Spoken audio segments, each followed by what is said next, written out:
So here's something interesting. In light of the VAT discussions in South Africa and the need for us as a country to find savings across everything that government actually spends on, I thought it would be interesting for us to take a look at some of the costs that are associated with our cabinet, our parliament, and the perks that actually befall you if you become an upper echelon public servant in South Africa. See, the thing is that South Africa's Government of National Unity, the GNU, promised a new era of collaboration to us last year. For all its promises, it arrived with a staggering price tag that raised urgent questions about our national priorities around our most important public servants. While us as the citizens grapple with economic pressures, the cost of maintaining the country's political leadership spirals. It just keeps going up. Initial estimates suggest that this cost is well over R1 billion annually, just on ministers, deputy ministers, and their immediate support systems and staff. Like, this is even before accounting for luxury homes and the extensive security details, which we'll kind of get into. The significant expenditure extends beyond just the executive branch of the legislative arm of our government. The Parliament, for instance, of South Africa, itself operates with a substantial budget that is estimated to be around 1.9 billion rand. This was in the 22-23 financial year. And this covers things like operations that include crucial oversight committees.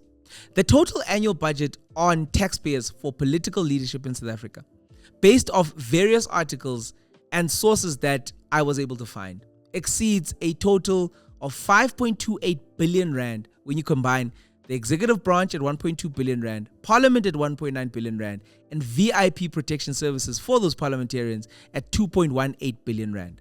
I was honestly blown away. Then the question that popped up in my head was, are we getting enough for what we're paying for? 5.28 billion rand. I mean, this massive expenditure that's fueled by the largest executive cabinet in our nation's democratic history, it actually demands scrutiny, guys. Surely, we can't just let it go by. So how did we get here? And what's the true cost to the South African taxpayer? So this is what we're going to be discussing in a lot more detail today. I think it's actually important for all South Africans to know these figures. Honestly, even if for now they seem too big for you to wrap your head around, you just need to know them. But firstly, I need to put everything into context around the cabinet. You see, South Africa's cabinet, with its current 32 ministers and 43 deputy ministers, totals 75 core ministers and deputies. This, as you might have thought, is comparatively large when you look at it on a global scale, when considering our country's population. Look, while nations like the UK have around 22 ministers, the US has 24, Japan has 19, and Germany has 15, they all maintain smaller budgets than us, but they have bigger outputs. But actually, when you look closer, South Africa's size aligns more closely with some emerging economies such as Brazil and China, both with 37 ministers and deputies, but with more people, 200 plus million in Brazil and 1.3 billion plus in China. But we're still lower than the likes of Nigeria, which has a cabinet size of 45 ogas. Though we are larger than India with 30, and Kenya is leaner than us at 22 ministers. This expanded cabinet, which is a result of the recent Government of National Unity, marks the largest since 2014, even exceeding former President Jacob Zuma's 35 ministries. A point of potential irony given that the DA's past calls for a 15-minute cabinet were put out there before they were in, but now that they're in, it's like, it's okay. But anyways, let's leave that as it may. Let's continue. Actually, wait, before that, how many ministers and deputies, if any, do you think we need in South Africa? Actually need. Like, how many departments would you aggregate or scrap altogether? Let us know in the comments. Let's see if we can find a middle ground. At the heart of this ministerial expenditure lies the significant cost of staffing the private offices of government ministers and their deputies. Data gathered through parliamentary questions posed by Build One South Africa, BOSA, begins to paint a picture of this financial burden. Responses from just 18 of the country's 32 ministers, 56% of the cabinet, revealed that salaries from their private office staff already cost the public purse around 230 million rand every single year. taking from these initial findings, a Build One South Africa spokesperson estimated that the total annual salary bill for staff across all ministerial private offices likely exceeds 420 million rand every single year. When the salaries of the ministers and deputy ministers themselves are factored into this figure balloons well over 600 plus million rand annually for salaries alone. To highlight this a little bit further, the Minister of Employment and Labour and her deputies maintain 23 staff members costing 17.8 million rand annually. The Minister of Agriculture, Jono, employs 18 staff across both offices with an annual cost of 14.2 million rand. The Minister of International Relations and Cooperation oversees 22 staff members with a total salary bill of 15 million rand plus. Build One South Africa and other critics have expressed deep concern about the size, cost, and the bloated staffing of ministers' private offices, particularly given the immense strain that the nation's fiscus is under. And I tend to agree with them. It's just a lot of money to shell out. So, when we dive a little bit deeper, a comprehensive analysis by Business Tech attempted to quantify the total annual burden on taxpayers for these 75 ministers and deputy ministers. And they got to a figure of 1.2 billion rand. This preliminary estimate breaks down as follows. For ministers and deputies' salaries, 181.33 million rand is allocated annually. This is based off last year's figures. Thus, it sets a minister's annual salary at 2.6 million rand and totals all ministers at 86 million rand. For deputy ministers, this sits at 2.2 million rand a year and 95 million rand for all deputies. Support staff salaries get 467 million rand annually. Now, according to the guide of the members of the executive, each minister is entitled to 11 staff members costing approximately 8.5 million rand per minister annually. And each deputy minister is entitled to 7. The estimated cost for deputy ministers and staff totals 192 million rand. Now, when you combine this, we get to that figure of 467 million rand annually. Now, this combined 467 million rand figure represents an increase of 80 million rand from 387 million rand before the GNU took power. Looking at other perks, this totaled around 553 million rand based off data from the last administration. This figure is likely going to be higher in the 7th administration due to there being increased numbers of deputy ministers, including costs such as VIP protection, 512 million rand, international travel at 20 million rand, and also new vehicles at 6 million rand, and also alternative electricity, water, and security at 14.5 million rand. All these figures are sent to go up because we have more deputy ministers. But the 1.2 billion rand annual estimate crucially excludes the value of state-owned assets dedicated to these officials, like houses, etc. Taxpayers also fund an estimated 97 residences for ministers and deputy ministers in Pretoria and Cape Town. And trust me, I've been there. They are luxury. Collectively, these are valued at around 1 billion rand. Furthermore, separate estimates place the cost of VIP protection and security at approximately 500 million rand annually. This is just for deputy ministers and ministers, by the way. There's also another dilemma that we need to talk about, and it's the one around deputy ministers. With the significant expansion in the number of deputy ministers, now totaling 43, this has drawn a lot of criticism. And I, for one, agree with them. Because constitutionally, Section 91, the cabinet consists of the president, the deputy president, and ministers. Deputy ministers appointed are actually under Section 93, which exists to assist cabinet ministers, but they don't particularly attend cabinet meetings and can't actually act on the minister's behalf in their absence. So why are they even there, good South Africans? I don't even know. Because honestly, I think that nobody would really mind how large a cabinet is if there were no financial implications attached. However, the 43 deputy ministers alone cost taxpayers 95.25 million rand every single year. That's just even before perks, as I've stated. Truthfully, I and many other people are actually not even sure what deputy ministers actually do. And there are 43 of them. In fact, if you know what a deputy minister in South Africa actually does and what they're accountable for, let us know in the comments. Now, beyond the cost, there's a lack of accountability.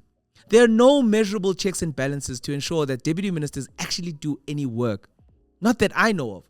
Like, while ministers actually, they get to report regularly to Parliament, Deputies face less scrutiny, despite earning substantial salaries. This lack of oversight actually leaves a lot of things unchecked, and it contributes to a situation where some of us and some people are found to just be ghost deputy ministers whose existence only emerges when there's something pops up, like a scandal has just popped up. That's the only time you realize that, oh, so-and-so is actually a deputy minister. Look. Before you go into the comments because your relative is a deputy minister and you start typing nasty stuff at me, some deputy ministers probably are working quite hard, but majority, I don't know. I'm not even sure what their function is and whether or not that function warrants their existence in government. Now, those who are proponents within the GNU structures, they suggest that this multi-party appointment of deputies could actually enhance accountability. And it could build consensus. That's what they're saying, right? They further go on to say that ministers cannot rule if they have outright majority. And they say that they need to negotiate with deputies from different parties. I don't know if this is like the new way of work, but it just sounds weird to me. Now, those that are pro this deputy minister hustle actually say that it's evident that it's working in portfolios like finance, trade and industry and competition, where the ANC ministers work alongside DA deputies. I don't know. Have you seen this working? I don't even know.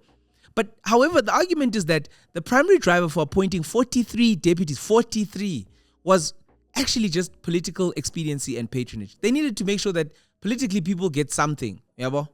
So that, parties could be co-opted, so that there's people that are working within this co-governing agreement that everybody is saying. This arrangement actually keeps everyone happy. It also ensures that the ANC retains the presidency, and also it satisfies coalition partners like the DA and others, which secured key deputy roles in economic ministries despite not actually getting full ministerial roles, the ones that it actually wanted and was holding everyone ransom for. Now, the significant expenditure actually extends beyond the executive branch, not just deputy ministers and ministers. It goes into the parliament. The parliament, which operates with a budget of 1.9 billion rand every single year. It's probably 2 billion rand now because those are 2023 figures. Within this framework, the country's 454 members of parliament, MPs, sworn in after the 2024 elections, including many first-timers from parties like the MK and PA. These people receive considerable compensation and benefits. While a single MP's total salary package starts at 1.27 million rand per year, before deductions, they actually net about 50,000+ rand every single month. This is according to all the estimates, and it's likely even a little bit more now. This is supplemented by a crazy amount of perks that are detailed in the latest MP handbook, which was reported on by the Sunday Times. Firstly, accommodation. MPs can access a fully furnished house in one of Cape Town's parliamentary villages in Belhar, Goodwood, Pelican Park for a nominal rent of 250 rand a month. I couldn't believe this figure. I actually think this figure is fake. Honestly, I need to be fact-checked, please. Now, this fee apparently includes free electricity, water, gardening services, 24-hour security, and a bus shuttle for trips to and from Parliament. Sticking with travel, each MP receives 88 free single-trip domestic economy flight tickets annually, 96 for party whips, house chairs, and presiding officers. Additional allocations include 60 free single trips for children under the age of 2 and 12 free single trips for children aged 2 to 18. MPs also benefit from no airport parking fees and fuel reimbursements at the SARS rate of 4.84 rand per kilometer for travel, and this includes trips made by spouses or partners. Then there's tools and support. See, MPs can get reimbursed for expenses on laptops, tablets, smartphone contracts, which are subject to limits, obviously. It's not like willy-nilly. And they can claim costs for communication services like mobile, roaming, fixed internet. Look, everything is reimbursable. Free transport is even provided for pupils between parliamentary housing and schools. And there's also financial support that's available to MPs that need to relocate. Like, everything's covered, man. You're just an MP. Everything is nice. Parliament spokespersons actually justified these benefits as necessary, right? They said this was necessary to enable MPs to fulfill their constitutional responsibilities. Do you feel like they're doing that? This is also without burdening them for logistics, financial, as well as administrative challenges. Parliament stated that these provisions are common practice worldwide. And they ensure that representatives can actually focus on serving you, the people. Do you feel served? However, critics argue that the perks, especially alongside recent salary hikes, highlight disparities and actually contribute significantly to taxpayer costs. I think they do, but what do you think? But we're not even done. There's another cost that we need to look at and we need to add into this whole thing. Remember, I told you that there is a VIP protection cost. A significant component of the cost associated with government officials is the provision of security, particularly VIP protection security, often referred to as the blue light brigade. It's those lights that force you out of the way when you're driving on any major highway. The scale of the spending on the VIP protection services becomes even more stark when compared to other policing priorities. For the 2024-25 financial year, the SAPS budgeted 4 billion rand for its overall protection and security services program. Now, within this program, a substantial 2.18 billion rand is specifically allocated to VIP protection. This 2.18 billion rand is protecting approximately 200 VIPs, and it's only slightly less, 2.4 billion rand, that's actually budgeted for the entire Directorate of Priority Crimes Investigations. That's the Hawks, guys. The Hawks, who are meant to combat organized crime syndicates, severe and violent crimes, commercial crimes, and also corruption across the country. Their cost to us is only slightly more than protecting our parliamentarians. Honestly, it's a joke. Furthermore, while the SAPS VIP protection allocations in the midterm budgets from 2023 had actually increased by 52 million rand, this is when they were asking these tough questions to these guys. It's noted that these services have surged by over 25% in the last 5 years preceding, significantly outpacing the increases that are given to critical SAPS programs. Basically, they're giving more money to protecting parliamentarians and VIPs more than they are to fighting actual crime. It's crazy, because by contrast and comparison, crime intelligence operations only saw 11.5% increase over the same period. And the entire crime prevention program received a dismal 12.4% boost. This just highlights the concerning trend where the protection of political figures appears to increasingly become more prioritized over resources that should be dedicated to combating crime in this country. Crime that affects ordinary citizens like you and me. As South Africa navigates a very complex political landscape under the GNU, the financial implications of this and the previous government's structures is impossible to ignore. The financial structures that still remain in place when it comes to how much we pay for our executive. This payment of the executive now stands at 5 billion rand plus. This is what this piece is about. I don't think that for me, and this is me, that we're getting 5+ billion rands worth from our executive. I don't know. I could be wrong. I want to be corrected. To take it even further, that figure doesn't take into consideration the 3 billion rand that has been estimated it will cost to rebuild Parliament after the 2022 fire. While justifications of political necessity and enabling government functions are offered for this cost, the sheer scale of the expenditure, particularly things like 95 million rand for deputy ministers, whose roles and accountability remains to be debated. The extensive MP perks, the 2.18 billion rand for VIP protection that actually dwarfs the increase in crime prevention funding. All of these expenditures clash starkly with the promises of leaner government and the economic realities that we are faced with as South Africans. The millions of us. Every extra rand spent on maintaining this vastly excessive executive and legislative machinery is a rand that's not spent productively elsewhere. The question that remains, my dear South Africans, my fellow South Africans, is this level of spending truly serving us, the nation? Is it? Or has political expediency and patronage created a burden too heavy for us, the taxpayer, to actually bear? You be the judge. Thank you for watching this video up until this point. I hope it was as scarily interesting for you to watch as it was for us to research and make for you. Check out one of these other videos and hopefully they'll be just as interesting as this one. Cheers.